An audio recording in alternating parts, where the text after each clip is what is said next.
Good day mga boss! So papakita ko lang sa inyo to, no? Ito ay Nikon D610 na may nakakabit na 50mm 1.4. At mga boss, te-testing natin itong 1.4. Kung makikita nyo, indoor to. Nandito ako sa loob ng bahay.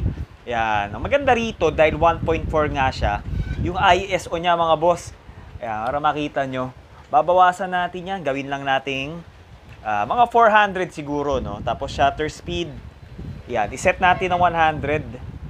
Tapos makita nyo, 1.4. Sagat natin para mas makita natin yung quality niya. Siyempre kaya tayo bibili ng 50mm 1.4 kasi pwede siya sa 1.4, di ba?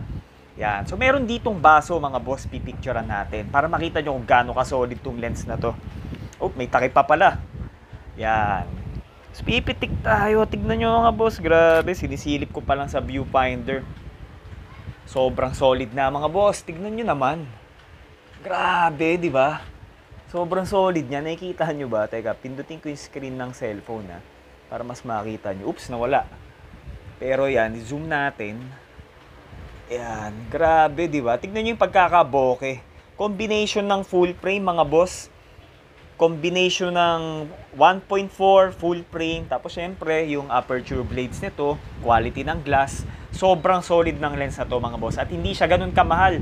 Mga 12,000, 14,000, depende sa condition. Minsan nga, meron pang 10,000, no? Yan, super solid na lens. Grabe yung combination ng full frame D610 at ng 50mm 1.4G.